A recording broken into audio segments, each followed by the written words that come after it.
Hello guys, स्वागत छ तपाईँहरूलाई मेरो मिनी ब्लगमा है। आजदेखि चाहिँ वान डे वान ब्लग आजदेखि स्टार्ट भएको छ।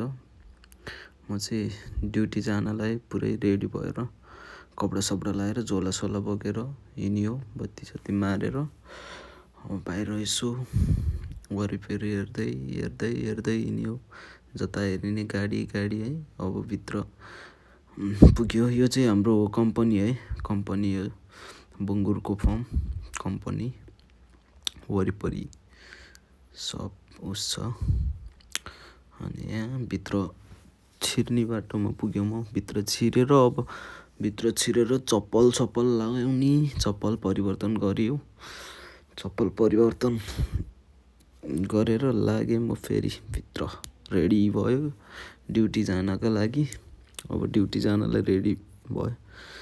यहाँ देख्न सक्नुहुन्छ तपाईँहरूले मेरो सरसामानहरू हुन्छ नि, त्यही राख्ने ठाउँहरू, पन्जा लुगा कपडा सबै राख्ने ठाउँहरू।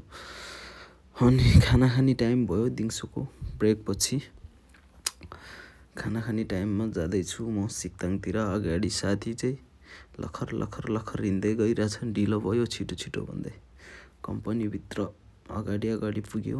अगाडि भित्र पुगेको त मान्छे टन्नै खाइरहेको छ है, टन्नै छ। अब त्यहाँ म नि खाएर निस्कियो। यता पछाडि फेरि देख्न सक्नुहुन्छ खुट्टे भलिबल खेल्दै। यो चाहिँ हाम्रो कम्पनी है, यतापट्टि राइट साइडको कम्पनी।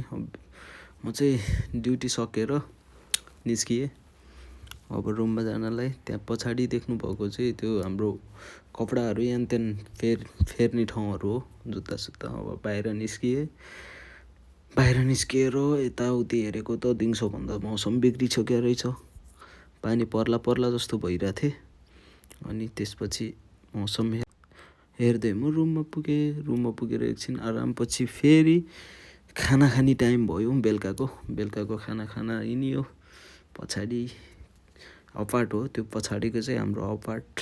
अब यहाँ चाहिँ 10 सेकेन्ड जति वेट गर्नुपर्ने हुन्छ यहाँ फ्रेस हुनलाई। 3 सेकेन्ड के छ। अब त्यहाँबाट नि निस्केर यहाँ अब दुईवटा बाटो हुन्छ, यता जङ्गलको साइड र यता रोड साइडपट्टि। म चाहिँ जङ्गल साइडपट्टि लागेँ। जहिले नि आउने जाने बाटो यही हो। यहाँबाट अब अगाडि जङ्गल हरियाली हेर्दै पुगेँ। सिक्ताङभित्र पुगेको कोही पनि रहेनछ। अब साथीहरू 1-2 जना रहेछ, उनीहरू खाइसक्यो। म नि पस्काएर दनादन दिन थालेँ। भात चाहिँ फेरि बेलुकाको टाइममा अलिकति भोक धेरै लाग्छ, खान्छु। अब खाना